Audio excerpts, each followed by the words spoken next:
mga opinyon at pahayag sa susunod na programa ay pawang sa Black Timer lamang at hindi ibig sabihin na ito na rin ang pananaw ng may-ari at management ng himpilan.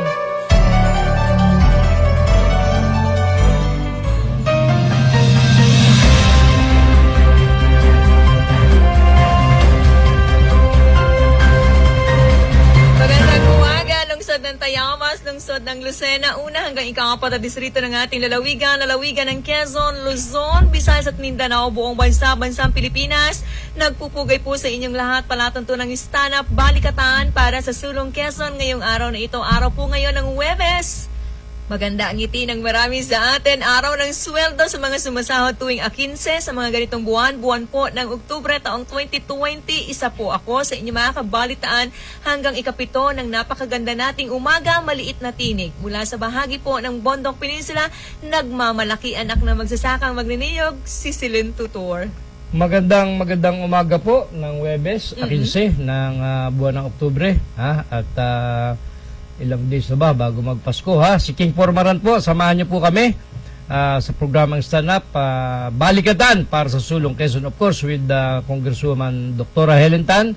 Mamaya po ay may panauhin tayo at i-announce ang ating kapartner. Magandang umaga po, salamat po samahan niyo sa lahat ng ating mga kaservisyon tunay at natural sa bahagi po ng 4th District ng ating lalawigan, sa lahat ng distrito sa kabuuan ng ating lalawigan. Siyempre, inaanyayahan po namin kayo, samahan nyo kami sa ating iba't mga mahalagang pag-uusapan ngayong araw na ito. Kumusta kaya kayo? Kumusta po ang lahat ng ating mga tagapanood, lahat ng ating mga tagapakinig, yung mga naglilimas pa rin hanggang ngayon ng tubig dahil naabot ng pagbaha ang inyong mga lugar. Sana maayos na. Ang maganda sa isang parte ay wala tayong sa ating lalawigan so far. Wala namang napaulat na casualty. Pagkamat talaga naman kitang-kita natin sa mga footages sa mga binaha sa ilang mga bahagi ng lalawigan ng Quezon, maging sa lungsod ng Lucena. At ang isa namang maganda dyan, ang ating mga opisyalis ng probinsya, ng mga distrito ay maaga pang responde sa pagtulong sa mga mamamayan natin. Nilalahat na natin, hindi kaya kung sino lang. kinikilala po ng palatuntunang stand-up ang mga inisyatiba ng mga lokal nating opisyal ng ating pamahalaan sa maaga na pagtugon, paghanda sa mga ganito pong pagkakataong kailangan talagang matiyak na mayroong pong pagkain ang ating mga kaubayang maapektuhan ng anumang klase ng kalamidad at siyempre, lagi nakahanda ano't anuman ang maaari pong mangyari. Ang ipinagtataka ko lamang ay parang nagkakarera ang ating mga officials sa pagbibigay ng tulong. Mainam yan. At Mabilis, the end, ang nagbe-benefit ay ang taong bayan. Kaya nga, yun ang maganda naman. Kung sa isang parte naman na nag-uuna sa pagtulong, ay napakaganda niyan sapagkat sabi mo nga, lahat ay mabibigyan. Set aside ang anumang kulay. Ayon po tumulong, kay diba? Congresswoman Helen Tan, sa lahat po ng mga nagpadala po ng kahiligan sa kanyang opisina na hindi pa nadadalhan po ng ayuda ng mga food packs na kailangan nyo sa panahong ito, maghintay-hintay lang po kayo at darating daw po. Ang lupit ng mga staff ni Congresswoman. Pag may nag-request, walang tanong-tanong anong pangalan po, saan address po, at address pong padadala sa mga field officer natin. Wala na no questions, di ba? Ilan po kailangan? Dapat itanong?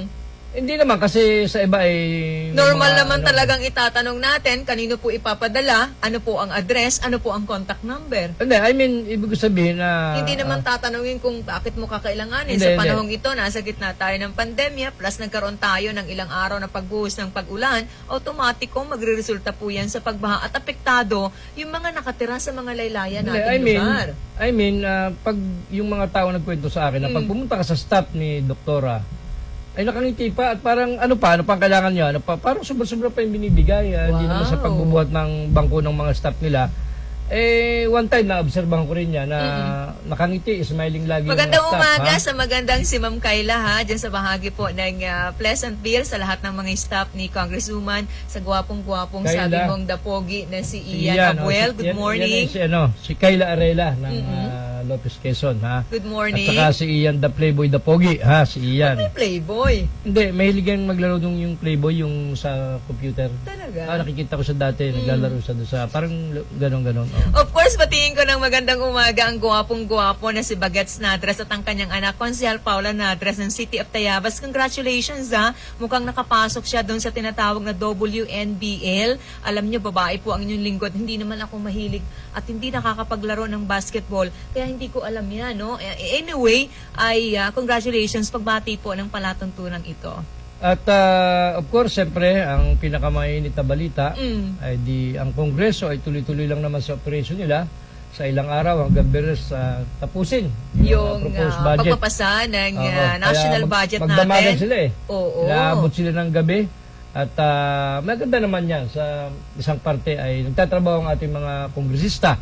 At para matapos na yung problema yan. Yan lang naman ang pinaka-main problem ng ating national na pamahalaan. At patiin natin ng 47th anniversary of his priesthood, ang madalas mong binabati na si Sino Father siya? Francis Lucas. Ganun. Pagbati po ng palatuntunang stand up at of course ni Congresswoman Helen Tan. Diyan niya sa bahagi ng Infanta. Mga taga-Infanta, kumusta po kayo? Malakas po ba ang naging pagbuhos ng ulan sa bahagi po ng Reyna area natin? Sana kahit po bumaha ay wala naman talaga tayong anumang malaki na natatala na malaking epekto sa kabuhayan ng ating mga kababayan. Yung mga palay, natumba. Oo, siyempre. May Sinira hangin din, kahit ni paano, may hangin din. Opel at Although ng hindi pag-ulan. malakas, hindi man napakalakas ng hangin. Yung talagang bugso ng patak ng ulan ng continuously na nakakapag-cause ng baha. Ay, kita mo naman, kahit dito sa lungsod naman, grabe ha. Good morning ha, doon sa kay paring Manolo Rehio. Alam mo ito ko paring ko ito. Kaya lang itong binabati, napakalupit nito ha. Talagang hindi pa nagmumumug nanonood na sa ating programa. Gayon din ang kanyang may bahay ha. Na nasa United Kingdom, si Maring Rona Mijares Rehio ha. Salamat pare sa pagsuporta mo sa amin at dyan sa iyong masarap na Manolo Rehio's Coffee Shop ha, dyan sa bahagi ng Iyang. Sa mga humihigo po ngayon ng mainit na kape, samahan nyo kami sa ating mga pag-uusapan. Masarap yan mga taga-Infanta, kung lalo na kaulam ang masarap na ipinagmamalaki po Suman. ninyo. Produkto ng Suman, tuloy-tuloy. Baga, ano kaya ka-apekto sa kanila yung pandemya natin, no? Kasi yung market, medyo umunti yan. Ay kasi hindi ka pwede maglalabas ng bayan mo. Oo. Diba? Paano, hindi na naman pwede may So, ang dami kukuha talagang lagi doon. naapektuhan ng COVID-19, Kaya tuloy-tuloy po yung paalala ni Congresswoman para hindi tayo tamaan ng karamdaman na yan. Panatilihin po ang pagsusuot po ng face mask, ng face shield. Lagi po tayo maglagay ng alcohol sa ating mga kamay, mag-sanitize, maglinis tayo ng ating katawan at ng ating kapaligiran. Kasi mataas pa rin yung COVID sa buong bansa. 300,000 mahigit pa rin. 346 Hindi naman ba? bumababa, patuloy na tumataas dahil ang paliwanag po dyan ng kagawaran ng kalusugan dahil marami po ang lumalabas na ang resulta ng ginawa nilang swab test, kaya nadadagdag po yan sa mga bilang talaga na natatala na tinatamaan ng COVID-19. At saka hindi, yung quarantine status. Siyempre, nabago yung quarantine status. Natural, may mga nakakalabas na ng alwa, nakakapag-travel na. At yun yung sani na minsan na nakukuha yung virus, di ba? Dahil medyo maluwag na ha? Kaya, mukhang may tumatawag yata sa iyo, ha?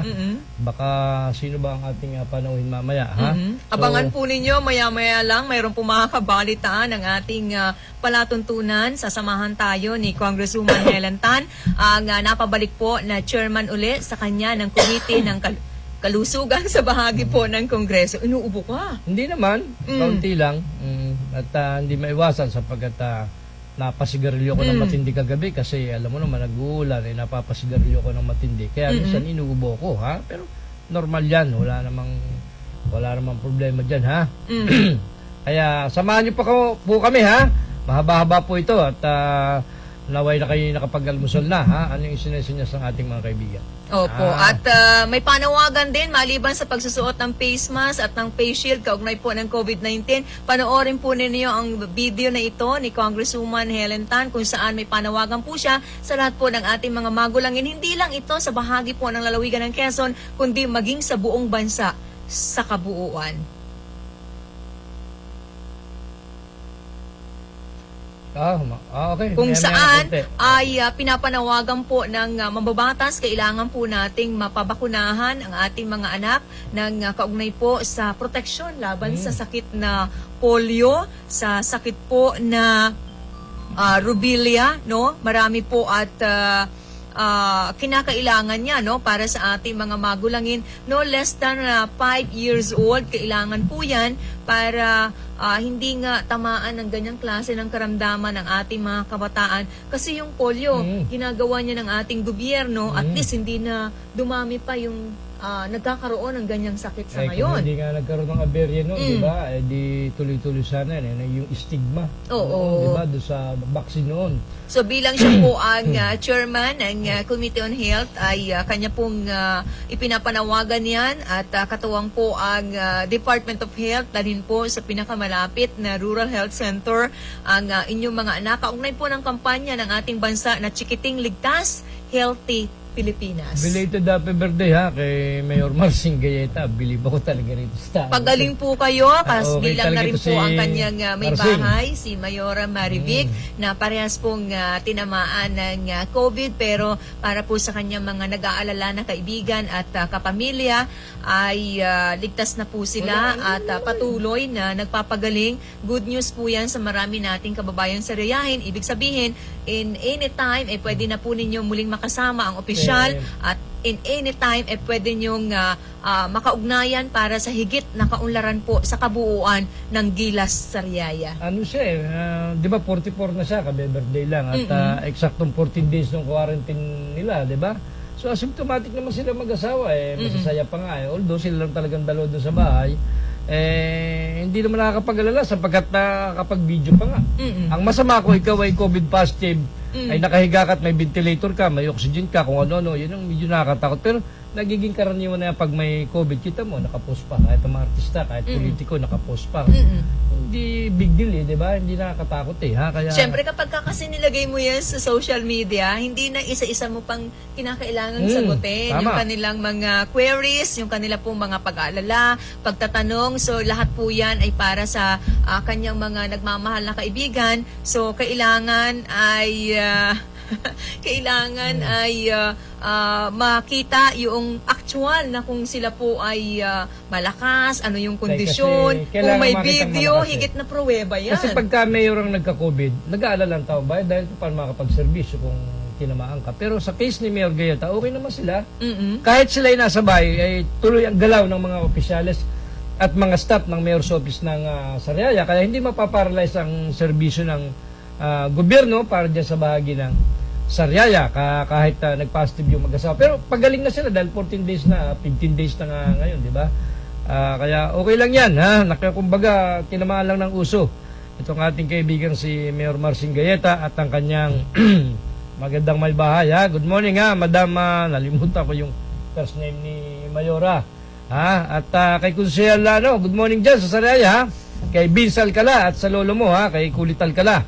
Kay dating kongresista, Kulit Alcala, ha? At ang Sariaya naman, wala akong masyadong nakitang negative reports. O yan, mayroong sinya Sa mga nakatutok sa mga himpilan ng 95.1 Kiss FM, 97.5 Radio City, 105.3 FM Paak ng Bayan, nanonood via Broadcast Channel 6 at Channel 8 sa mga himpilan po ng 98.3 Supreme Radio sa bayan po ng Tagawayan, 98.9 Bayan po ng Lopez sa Love FM, 93.3 sa Radyo Servicio Bayan po ng Gumaka at 92.7 Spirit FM bahagi po ng Infanta. Sabay-sabay pakinggan po natin, panoorin natin ang video kung saan panawagan po ni Congresswoman Helen Tan para madala po natin sa lahat po ng mga health centers, sa mga pagamutan ang ating mga anak edad 5 taon pababa.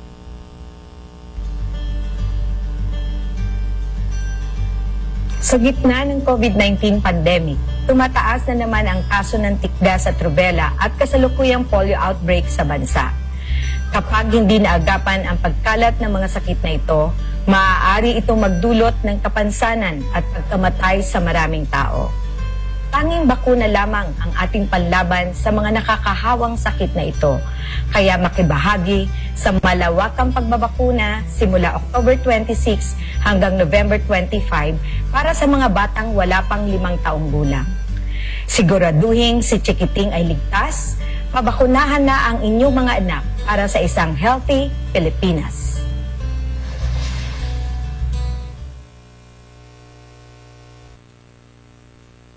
Naman yan, dalhin lang natin sa ating lahat po ng mga health centers, saan mang lugar na malapit po sa inyo mga kababayan, dahil nakakapag-alala po at nag-aalala ang mga health officials natin, ang ating mga public officials sa patuloy na pagtaas din ng bilang ng tinatamaan ng tigdas. Oo nga, kaya walang mainam dyan kundi magpabakuna po sa mga susunod. October 26 ang start, di ba? October 26 hanggang sa buwan po ng Nobyembre 26 din po ang petsa kung saan matatapos po ang nasabing programa ng Department of Health. Yan palang advantage pag ang opisyalo sa doktor, nagagawa sa panahon ngayon. Doon, yun ang edge ng mga manggagamot na opisyales. Hindi lang dito, kahit sa ibang probinsya. Malaki ang role ng isang manggagamot tulad ni Doktora. Ang kagandahan to, libre pa. Oo. Libre pa, di ba? Sa mahal ng, wala namang hindi mahal na sa panahon yun, lalo kahit mga gamot, check-up at lahat na, hospitalization, mahal yan eh. Pero, alam mo, ang tao talaga bago lumaki, bago magkaedad, ang daming sakit, no? Na dumadapo sa kanya. Kaya kailangan talaga, maliban sa personal na naaalagaan po ng nanay, kung hindi man at nagtatrabaho, naunawaan po yan ang ating palatuntunan. Pero sana pag uwi sa hapon, atin tinitingnan kung ano po ang sitwasyon. Baka meron na pong masama sa kanyang pakiramdam, kinakailangan pong madala sa pagamutan. Check po natin bilang mga bahagi ng pagiging responsable ng mga magulang. Ang problema yung iba nagdadalong isip pag ipatingin sa ospital o sa doktor. Dahil? Baka daw COVID kahit hindi naman COVID. Yun yung hindi naman sinasabi siguro, ng mga tao. no? Hindi naman siguro, pero mainam na rin na madala po natin. Wala namang ibang lugar na pwede makadetermina Sa bagay, ng ating karamdaman, kundi po hindi, ang mga pagamutan, mga mga nurses pagamutan, natin at ang ating mga pinagkakatiwalaang doktor. minsan kasi alam mo ang tao. Wag na yung bata, yung sa kagaya lang ng isang adult, ha? Miski may nararamdaman na hanggat kaya pa ayaw pumunta sa doktor kasi nga gastos, di ba? Pa-check up ka, magkano ba naman ang check up? 400, 350 or 500. Kaya kailangan talagang Gastos. mag-save ng pera. Pero paano tayo makakapag-save? Gayong, anong buwan natin ngayon? Oktubre, Nobyembre, Disyembre, magte-13th month pay. Sino? Yung iba. Sila. Si paring Dani, si paring Junjun, yan. 13 month pay yan. Si pero Randy, ang yan. problema po mga kababayan, yung mga nauunawaan ko rin naman kasi yung iba natin mga kumpanya sa gitna ng pandemya, paano pa ako makakapagbigay sa'yo? Ang unti nga ng ating kita ngayon, hindi ganun kalaki yung sales natin. Paano? Ang sabi ng ating pamahalaan, tama ba yung suggestion ito? Mag-loan daw ang mga may-ari ng iba't ibang kumpanya para may pambigay na 13th month pay? Pwede rin yun sa isang parte. Kung 13 month hindi kayang ibigay, di hatiin mo yung 13 month. At least meron At least meron. Buti si paring Randy, si paring Junjun. Mabait ang may-ari ng himpilang ito. Kaya kahit 16 month ibigay ni Boss T.I. sa mga yan, ha? Baka maidamay pa po kami. Pero itong mga ito, hindi problema ng pera itong mga staff na to Minsan nga gusto kong abutan, mas marami pa ang perang dala Kita ko si paring Randy lalo na si Donnie Ordonez, ang kapal ng wallet. Alam niya ni Boss T.I. Good morning ha. Ma'am Das, good morning ha. Baka sabihin, nagpaparinig tayo Pero mahirap talaga ngayon yung, alam nyo, sasapit tayo sa panahon ng kung saan ay haharap sa malaking kagastusan. Bakit ba? Gusto natin kasi espesyal ang buwan ng Disyembre. Sa lahat po ng buwan, 12 yan sa loob ng isang taon, 365 days. Ang Pasko po talaga, pinaghahandaan niya ng marami. Gusto nating mapasaya ang ating mga chikiting, ang ating pamilya. So, importante, meron talaga tayong pera sa mga ganyang buwan. Pero alam mo, hindi yan ang iniisip ko Pwedeng walang kwarta sa Pasko. Talaga? Okay lang yan. Mangyayari? Ang pinakamalagay isa, walang tatamaan sa pamilya ng COVID na yan. Siyempre naman. May pera ka nga, may nakaratay ka naman, di ba? So, mas mainam na ipanalangin natin, kahit tayo walang salapi, ang pamilya ay cleared. Walang tinamaan kahit sino. Yan ang pinakamaganda niyang biyaya ng papasko ng Panginoon na mawala na yung COVID yan or mabawasan ang pagtaas niyan, Hindi na ganun kabilis yung pagtaas. Yan ang prayer ng marami na mga nag-celebrate ng kanilang kaarawan, hindi para sa sarili lang, sa kanilang pamilya, kundi sa kabuuan po, buong mundo. Kailangan sana mawala na ang problema natin sa COVID. Parang kahapon yung sinasabi ni Yusik Berhere, pati yung pagkakaroling binabanggit na Bawal ba? Parang hindi ko masyadong pero parang ibabawal Practice pa naman sana ako mamaya ng pagkanta. Hindi, kasi nga lalabas ka ng bahay. Then, may nagkakaroling bang mag-isa? Di syempre, group yan usually. Ninong, alam mo na, hindi ako diba? makakapunta sa bahay nyo. Papadalang ka. Yan, Papadalang ka niya, gusto kong pinakamagandang sagot. Papadalang ka ni Gob. Si Governor ng Laguna. Hernandez. Oo, no? kaibigan Governor natin yan. Baka tayo Hernandez. papaskuhan yan eh, ha? Alam mo naman yan si Ramil Hernandez, sumbukal pa yan. Palagi natin ini-interview dyan sa bahagi ng Laguna. Akalain ko ba maging governor yan? Tatahit-tahimik, babait-bait, tinamaan ang sorte. Wala naman makakapagsabi kung ano ang magiging bukas natin. Ay, sabagay, tama ka dyan, ha? Nababasa Sapagkat, mo ba kung ano ang future mo? Nababasa mo ba kung sino magiging gobernador ng lalawigan? Abay, alam ko Oo. kung sino magiging gobernador ng lalawigan. Ay di yung kung sino man sa mga kakandidato, At sa- ang mahalaga, mag-file ka muna ng certificate of saka candidacy. kung sino mananalo, ha? Oo. Pero sabi ko nga sa iyo, lamang ang masipag Lamang din ang maagap. at saka mabilis ang katawan, mabilis Oo. kumilos, at saka slim ang katawan. Alalahanin mo, may kasabihan tayo, daig ng maagap ang taong masipag. Tama ba? Ano, paano? Daig ng maagap ang taong masipag. Hmm. Pwede rin, kasi kung maagap ka, mas marami ka matatapos. Pero kung parehas na karakter yan at ginagawa mo, masipag ka na, maagap pa. pag nagsama. Lalo nang hindi mananalo, ang makakatunggali mo. Tulad ni paring Manolo Rehio, pag nagretiro yan, magkukusilya sa Marinduque. Hanggang ngayon, Ah, nananatili pa rin pala sa kaisipan ang marami at nagtatanong, bakit ba nagbibigay ng tulong si Congresswoman Tan sa iba pang distrito ng ating lalawigan? Kayo naman. Kapag ang tao hinihingan, ang isang kagaya po ni Congresswoman, ang gusto po ay kabutihan ng marami, maaari bang hindi pagbigyan? Hindi, alam mo yan. Simpleng-simple, di Yan. ba? Kahit sabi ko, kahit high school graduate, maintindihan. Tayo nga sa hanay natin, hinihingan nga tayo ng tulong, hindi naman tayo politiko. Ang trabaho lang natin din ay magsalita, di ba? Hinihingan nga tayo ng tulong, at hindi lang Tagalucena humingi ng tulong sa atin. Meron ng taga-Katanawa, pupunta pa sa estasyon natin. Ang Hihingi ng tulong. pinaka-importante ay tumutulong po sa 3 pang nalalabi sa kabuuan ng lalawigan natin ang kongresista, pero hindi po niya napapabayaan ang kanyang mga kadistrito mismo. Ay, tsaka, saan ka naman nakakita nung lilibang ka ng bakod tapos pinababayaan mo yung bakuran mo sarili? Basic naman yun. Basic yun eh. Natural, bago ka mamigay, siguro din yung pamilya mo, kumbaga, halimbawa, sa Oo. pamilya mo, bago ka mamigay sa kapitbahay, di siyempre priority mo na ang Maging pamilya. maayos ka at tama at maganda sa mata muna ng iyong pamilya bago sa iba. Oo, kasi baka sabihin, nung pamilya mo, galing mo sa ibang tao, pag sa amin, di ba? Kaya Oo, nga, so hindi na pati. tinatanong yan, hindi na pinag-uusapan yan kung bakit Oo, yung mga food packs nakakarating sa bahagi ng 2nd District. Ang tanongin nyo, yung inyong mga opisyal. Ay, siguro, walang pambigay, dahil wala ng kwarta, ang kabangbayan, kaya hirap na hirap. At saka hindi, ang hirap sumabay sa mabilis eh. At saka sa marami, sabi ko nga, kung ikaw ay lalaban sa gera, dapat fully equipped ka. Fully armed ka. Marami kang bala. Tama. Kaya kahit 10 taong kayo maggirahan, ay wala. Itong makakalaban ay kinakapos na eh. Dahil unang-una mabagal. Wala pang ganun kalaking pondo. Kaya ba pinupuwersa kahit nagbabayad yung mga planta, magbayad daw? Sabi ko nga sa iyo, ayaw ko naman magsalta ng masakit kay Haring Herodes. Sasabihin hindi rin nagbaba. Ang linaw pa sa sikat ng araw nung inimik mo. Ang sabi mo, itong mga plantang ito hindi nagsisipagbayad ng buwis. Sino ko contest sa akin? Hala, magsabi po. At pag po na-contest yung sinasabi ko, hindi na po ako magpuprograma rito. Inimik ng ating Haring Herodes, ang mga planta ng kuryente sa ating lalawigan ay hindi nagbabayad ng Mukhang RPT. sigurado ka, ang lakas ng paghamon mo. Ay, pag may makapag-dispute niyan, hindi na po akong programa rito. Ang linaw pa sa sikat ng araw, sinabi ni Sa Haring ibang Herodes. studio ka na magpo-program. Ang sinabi ni Haring Herodes, hindi nagbabayad ng RPT itong mga planta ng kuryenteng ito. Sino ko contest? Sige. O sino ko contest? At pag na-contest nyo ko dyan, hindi na po akong programa rito. Tagalog na nga, hindi nyo pa maintindihan. Tagalog na nga, hindi Ako, naman... Junjun sa Lobre, mukhang masasamahan mo ako dito, ha? Sino? Hinahamon ko. Sinong nariyan sa bahagi dyan ang kukontesin po ako? Napabubulaan po yung sinabi ko. May record po, ha? Sinabi ni Haring Herodes, hindi nagbabayad ng RPT ang mga planta ng kuryenteng yan. Ulyanin ka na or nagtatanga-tangahan ka.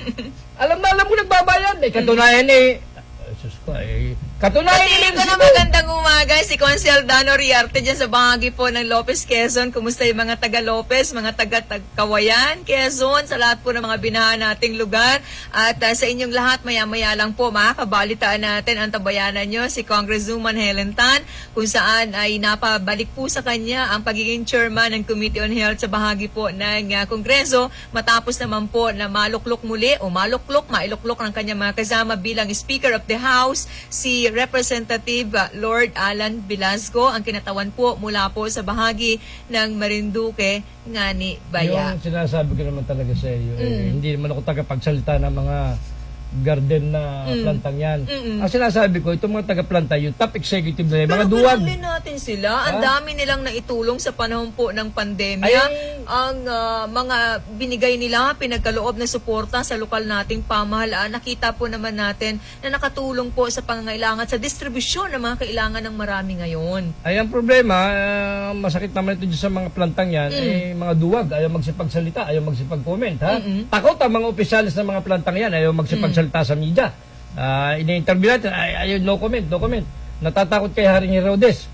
Bakit ka matatakot, Ang negosante ka? importante kasi sa kanila, kung ano yung kanilang financial obligations na gagawa nila. Kung ang sinasabi ng mga opisyal ay kakaiba sa kanilang ginagawa, ay siguro pinauubayan na lang nila sa mga kinaukulan. Magpapatuloy po ang palatuntunang stand-up balikatan para sa Sulong Quezon sa mga nag-aabang, mga nanunood, mga nakikinig. Wag po kayong bibitaw. Babalik po kami. Makalipas po ang ilan nating mga patalastas.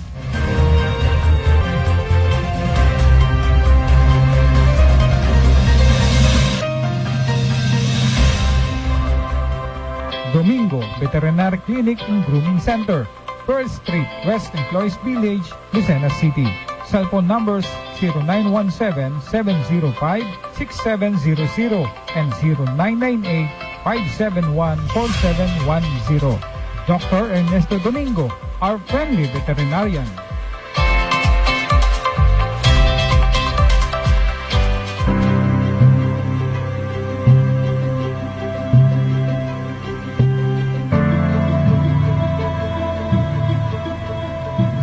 Kahit anong oras, kahit anong araw, wala kang pangamba. Alagang PhilHealth, siguradong maaasahan. Benepisyong PhilHealth, alamin at gamitin.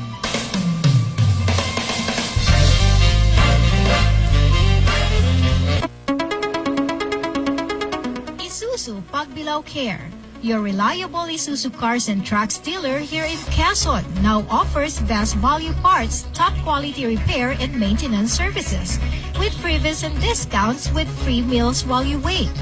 Call us and service assistance will be given to you, fast and efficient. Isuzu Pagbilao has the state-of-the-art tools and equipment, highly trained competent technicians and stress-free lounge. Isuzu Pagbilao, now serving you Mondays to Saturdays from 8 a.m. to 5 p.m. and Sunday by appointment only. Book your appointment now. Isuzu Pagbilao, along Maharlika Highway, Barangay Bukal, Pagbilao, Quezon. Numbers to call 0956-207-9634, 0956-386-3589, 0939-605-8981, and 0932-791-1332. At Isuzu Pagbilao, free quick inspection and battery check. Every change oil services for 2012 models and below of D-Max, Altera, and all crosswind variants. Isuzu Pagbilao Care. Call us. Assistance received everywhere.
ang stand-up balikatan para sa Sulong Quezon, sa mga late tuners, late viewers, sa mga kakabukas lang ng inyong transistor radio, ng inyong TVZ. Patuloy niyo po kami sinasamahan at sasamahan pa hanggang ikapito ng umagang ito. Araw po ng Webes Payday, araw po ng sweldo. Sa mga sumasahod tuwing ganito po ang petsa ng ating kalendaryo. Siyempre, ako pa rin po ang inyong nakakabalitaan, maliit na tinig po mula sa bahagi ng Bondok Peninsula.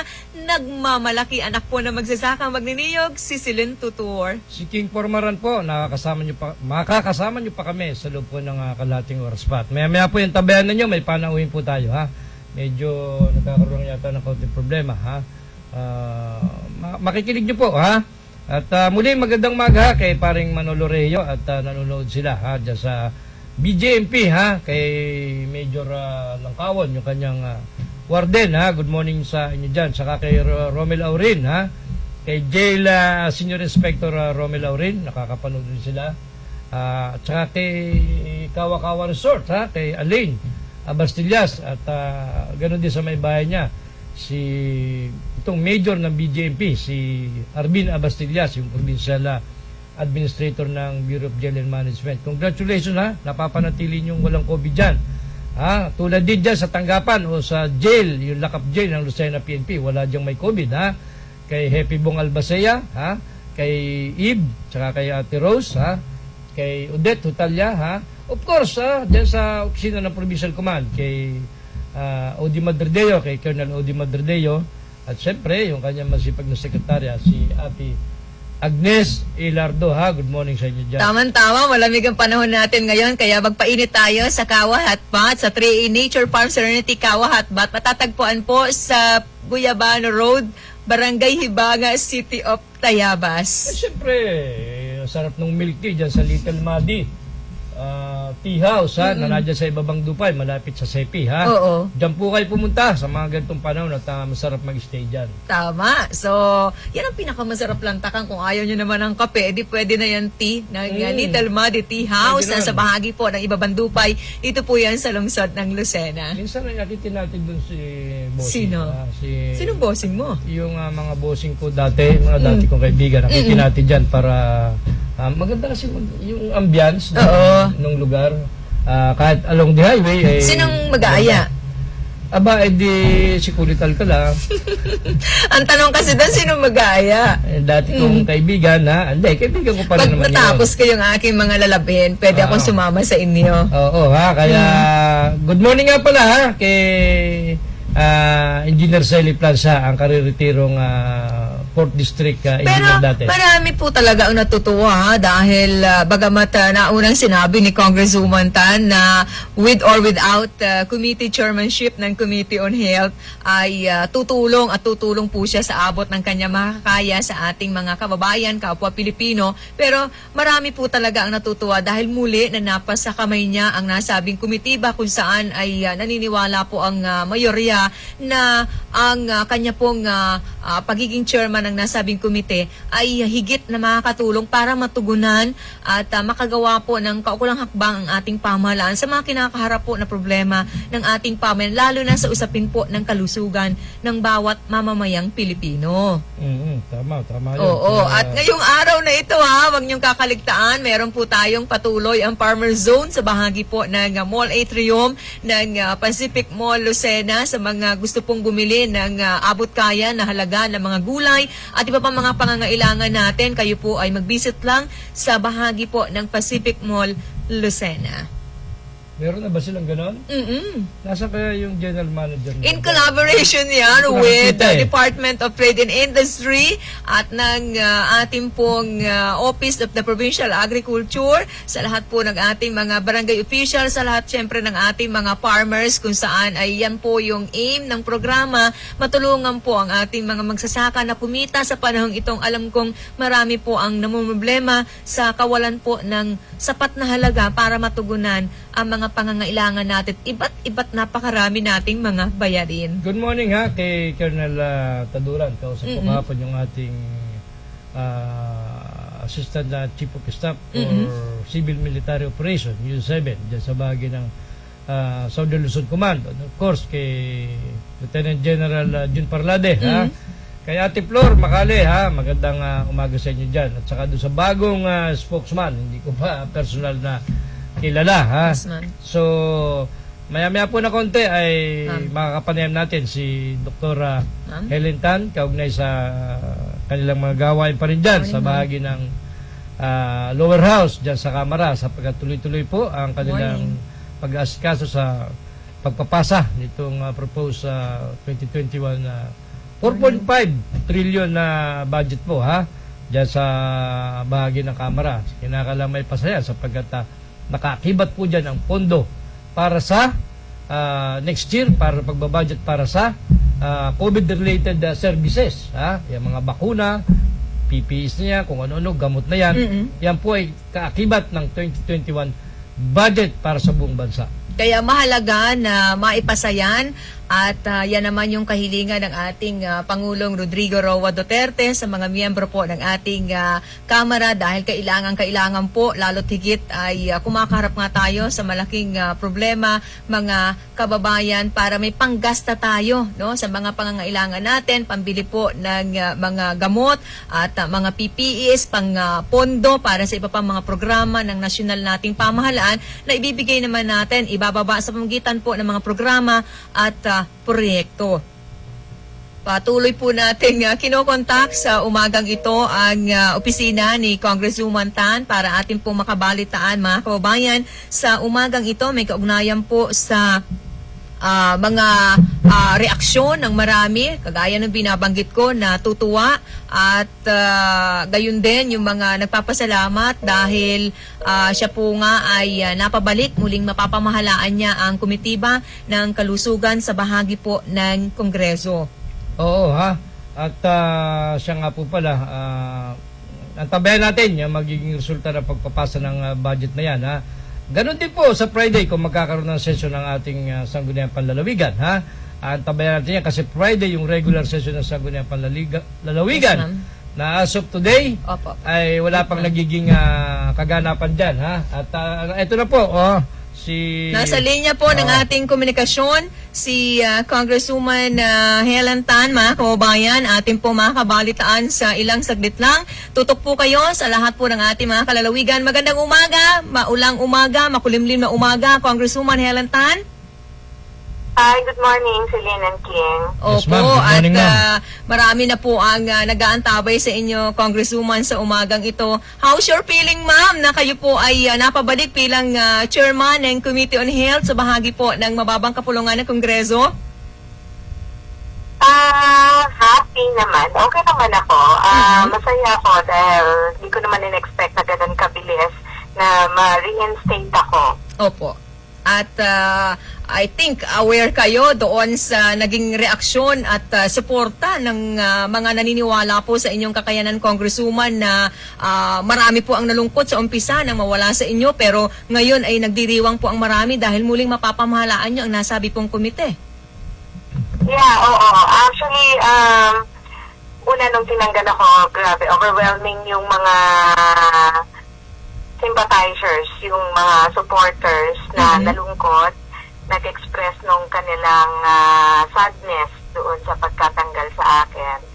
And then, ganun din yung na ibalik ako nung isang araw, ang dami din nag-text, nag-message, nagpahayag ng sobrang katuwaan nila, no, na maibalik ako na chairperson ng Committee on Health. So, nakakatuwa dahil marami yung naka-appreciate doon sa aking pamamahala ng komitiba na yon. Opo, at alam naman ng sambayanan kung ano po ang ginagawa nyo sa bahagi ng Kongreso at kung paano yung higit na tinututukan ang aspeto po ng kalusugan ng kapwa natin na Pilipino. Ngayong kayo po muli ang chairman, nakikinig po ang buong bansa. Ano po ang aasahan sa isang Congresswoman Helen Tan na inyo pang isusulong sa natitira pang ilang taon ng inyo pong termino sa kasalukuyan?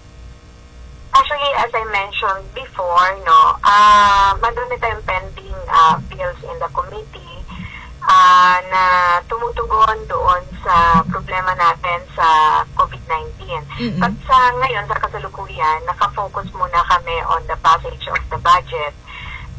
Today, nakaschedule ang deliberation sa plenaryo ng budget for the Department of Health. No? So, siguro late in the afternoon ay itatakel mamaya yun. Siguro ang sa ngayon, focus muna tingnan kung paano pa mapapataas yung budget ng Department of Health dahil nakita natin hindi sapat yung inilaan nila na budget para sa pagtugon doon sa COVID at sa iba pang mga programa ng Department of Health.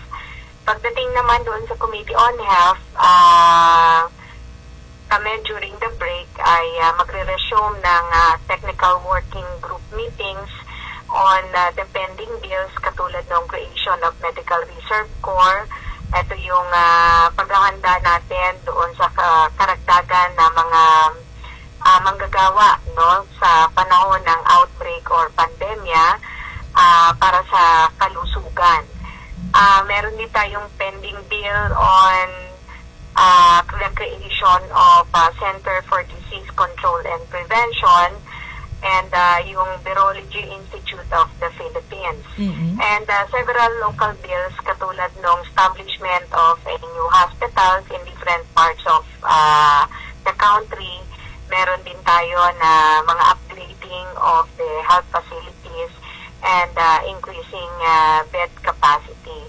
So, marami tayong mga and then marami akong bills na kailangang i-defend sa plenaryo sa pagbalik namin sa November. Gaano kayo ka-positibo, Congresswoman, na lahat po ng mga tinura ninyo ay maipapasa at maaprubahan sa Kongreso? Well, ako naman kasi yung pagdating doon sa pagsusulong no, nitong mga bills na to, Opo. talagang tinututukan ko siya. Yung oras talaga, yung time frame na tinitingnan ko kung ito ay madideliberate sa Senado ay isa sa malaking konsiderasyon. Kaya naman sa House, minamadali ko na siya ay maipasa hanggang third reading so that we'll have enough time. Anyway, meron pa tayong isang taon at kalahati. At I'm very confident na ito naman ay isa sa kasama sa mga priorities ng administration, even ng ating Department of Health. So, malaking bagay yun para ito ay maipasa at magawa na isang batas.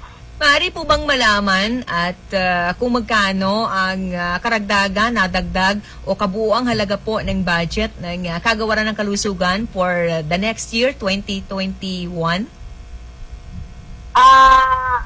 Hindi ko sigurado yung exact amount na ang budget for 2021, no? Let me check lang.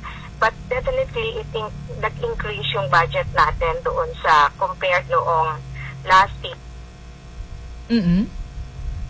Congresswoman? Budget ay nasa 204 billion, no?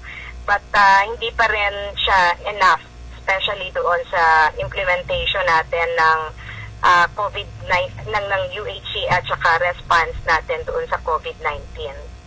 Opo. Isang tanong na lang bago po natin ibigay sa ating partner dito sa ating studio, Congresswoman. Mahalaga pa ba sa kagaya po ninyo na napabalik naman sa inyo ang chairmanship ng Committee on Health? Mahalaga pa ba na matukoy natin kung ano po yung nasa likod ng pangyayari na ilang araw na naalis sa inyo ang nasabi pong tagapangulong ng nasabing komite?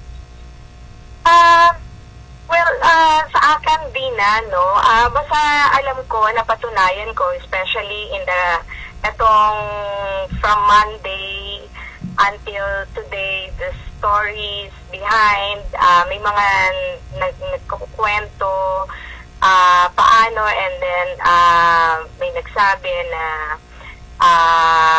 sa akin, yung involvement din talaga nung political clan sa Quezon, no? So, somehow, sila ang naging malaking factor sa pagkakatanggal sa akin. They can deny it. Pwede nilang i-deny it. Pero marami ang nakapag-attest, no? Na yung kinatawan ng ikalawang distrito ay isa doon sa pasimuno, no, sa pagkakatanggal sa akin. So, sa akin naman ay alam ko na hindi kayang i-justify ng mga nagtanggal sa akin yung rason. Wala silang maibibigay na rason except for politics. Local politics. Yun lang ang nakakasad kasi supposed to be ang Congress. Walang pakialam sa local politics. No? And supposed to Hindi be, sila dapat. oo, yeah. dapat ay kayo ay nagtutulungan at nagsusuportahan sa bahagi ng Kongreso dahil magkakalalawigan. Yes. Oo. But, alam mo naman, that's how dirty, no? Ganyang kadumi yung politika. Yung pagkakatanggal sa akin naman na nakakatuwa ay naging wake-up call sa mga members.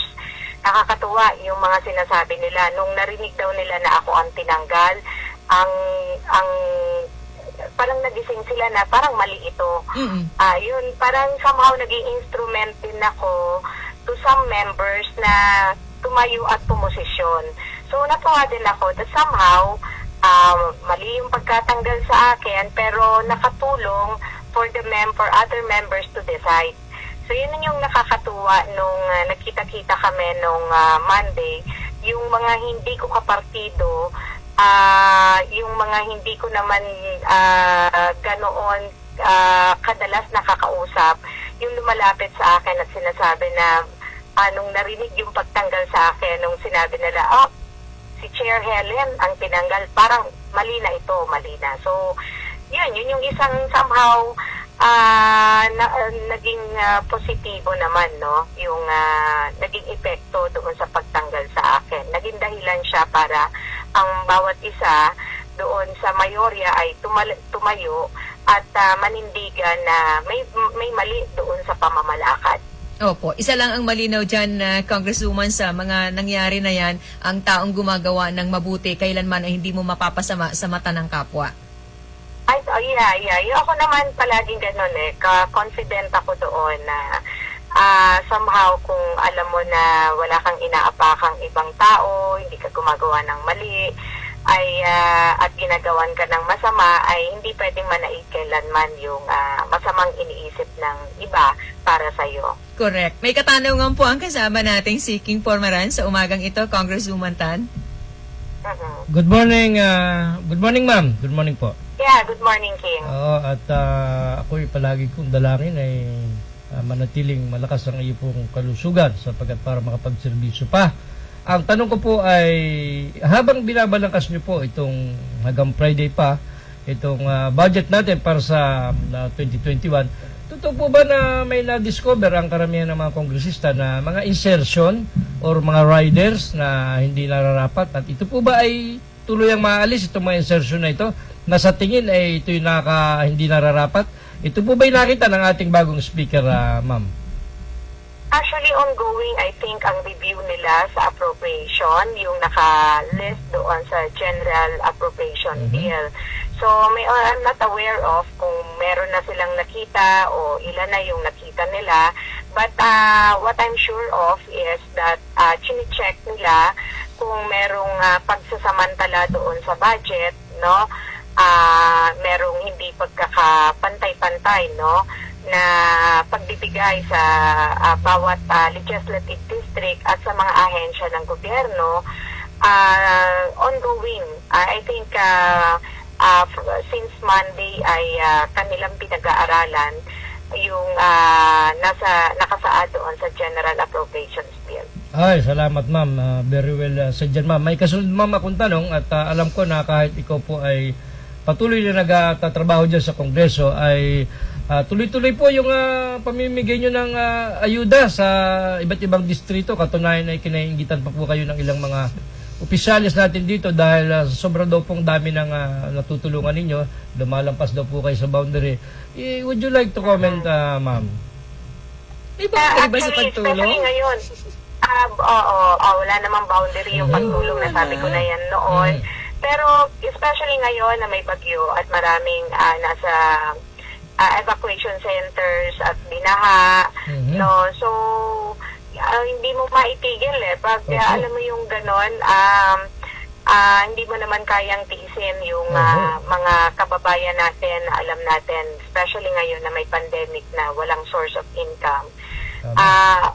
Despite noong ginagawa ko, ang laki pa ng kakulangan nga ang dami pa rin humihingi ng tulong, di naman mapagsabay-sabay, pero sa abot na ating makakaya ay tayo ay nag-extend ng tulong sa kanila. Ay, opo. At katunayan po kami rito ay inuulan po ng palaging paabot ng pasasalamat po para sa inyo po at sa mga masisipag daw po niyong staff, lalo na rito sa lungsod ng Lucena at saka sa Bundok Peninsula po, ma'am, at sa 4th District, sa 1st District po ay ako na po yun ang napagsabihan na ipaabot po ang pasasalamat pag daw po ay na-interview namin kayo. Balik ko po kay Miss Celine na, ma'am. Opo. Salamat, ma'am. Salamat, ma'am. Isa si Ma'am Thank Betty you. Hinobe ng bayan ng Sariaya. Ang tuwan-tuwa kay Congresswoman Tan kasi napakabait, hindi lang niya. Tama yung binanggit mo kanina, partner, na nagre-reflect yan kung sino ang boss, kung mabait sa kapwa. Same din doon sa hanggang sa ibaba ng kanyang mga staff. Pare-parehas po yung treatment, trato sa ating mga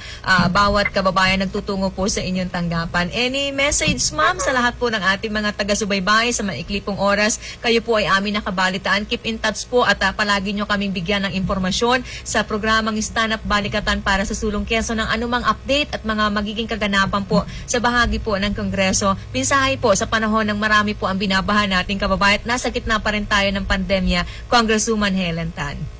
Yes, Celine and King, sa ating po mga kababayan sa Quezon, nakita ko po sa Facebook, ang dami talagang binabaha sa pangkasalukuyan dulot po ng walang tigil at napakalakas na ulan. So, ingat po kayo. Ang akin naman pong mga tanggapan ay nagko-coordinate na sa mga lokal na pamahalaan para po doon sa pag-aabot ng tulong. Actually, kahapon pa, kahit na malakas ang ulan, yung mga staff namin ay nag-iikot ng mga evacuation centers at doon sa mga hindi po naaabot, ipagpaalam nyo lang po sa akin. Meron po kaming Facebook page, yung Dr. Helen Tan.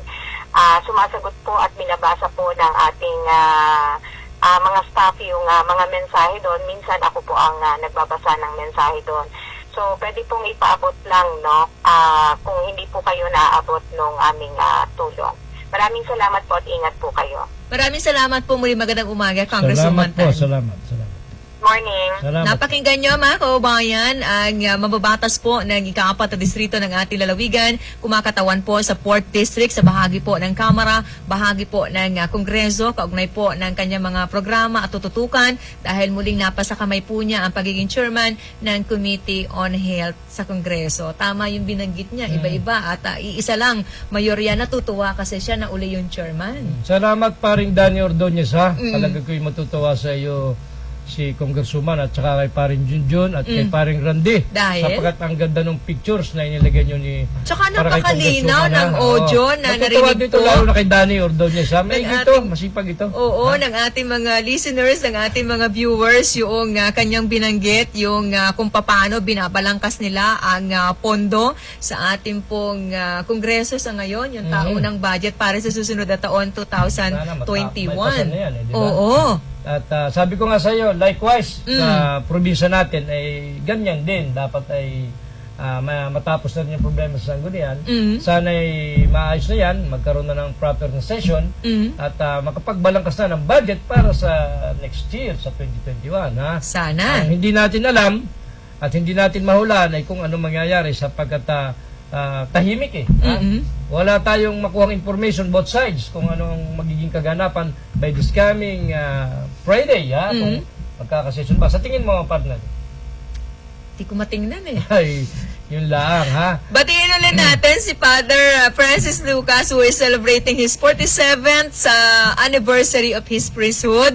At ang pagbati po syempre sa lahat ng ating mga kababayang infantayin, sa lahat po ng kanyang mga kaibigan at sa lahat po ng mga nagmamahal sa kanya. Pagbati po ng palatuntunang stand up at syempre mula po sa opisina, direkta mismo kay Congresswoman Helen Tan. Pag ako'y napapunta dyan sa Infanta, ano kahit si Father Francis Lucas ay regaluhan ko ng suman? Suman, sa palagay mo? Suman ng Marinduque. Marinduque, galing kay paring Manolo Rejo. Masarap din pala suman dyan sa Marinduque. Ha, good morning doon sa kanyang mabait na kapatid, ha, kay Mabel. Na dyan sa Kalakang, Maynila, ha. So, mahaba pa bang ating oras? Parang wala na tayo. Magpapaalam na ba ako? Tawa ka naman ng tawa, ha. Alam na alam mo na ang gagawin mo Saka pala. kapag kaganyan na ang numero Oo nga sa mga pala. orasan natin. Okay. Muli po, salamat Congresswoman Dr. Helen Tan sa kahit na maiksing oras ang pakipagpanayam po nyo sa amin. Ha? Salamat po kahit paano po ay nakasangat kami sa napaka-busy nyong schedule. Si King Pormaran po, nagpapaalam muling bukas sa Ganap na ika-6 ay babalik po kami sa programang Stand Up Balikatan para sa Sulong Quezon, of course with Dr. Helen Tan. Salamat po at mamaya po abangan nyo pa kami doon sa pang-alas 8 namin sa Live Radio. AM po ito, pinakamalakas na AM sa buong Southern Tagalog, tulad din ng 3 pinakamalakas na radyo rito na itinatag ng Conamor at Katigbak Enterprise. Good morning, Boss Tiyay at Ma'am Das Ojeda. Salamat po ng marami. Maraming salamat sa mga tumutok sa mga himpilan ng 95.1 Kiss FM, 97.5 Radio City, 105.3 FM Pahak ng Bayan, nanood via Broadcast Channel 6 at Channel 8 sa mga himpilan din ng 98.9 Love FM, Bayan po ng Lopez, 93.3 Radyo Servisyo sa bahagi po ng Gumakan, 98.3 Supreme Radio, Bayan po ng Tagkawayan, syempre ang binabanggit nating 92.7 Spirit FM, Bayan po ng Infanta, sa inyong lahat sa mga nakatuwang natin. Mula po sa bahagyang technical, si Randy Remontigue, Danny Ordonez, Junjun Salobre, at Raymond Arbulida, di ba? Pagka-araw ng linggo, nakakasama natin dito sa ating palatuntunan. Si Lloyd Abola, syempre ako po yung nakasama, nakabalitaan, maliit pong tinig mula po sa bahagi ng Bondok Peninsula, nagmamalaki anak po na magsasakang magniniyog, si Celine Tutor, nagsasabing muli ka ng umaga, kagaya po ng araw-araw na pag-asam nating lahat, mabuhay tayo.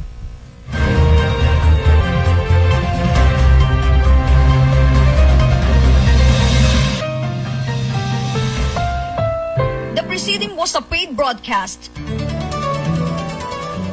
Ang mga narinig na opinyon at pahayag ay pawang sa Black Timer lamang.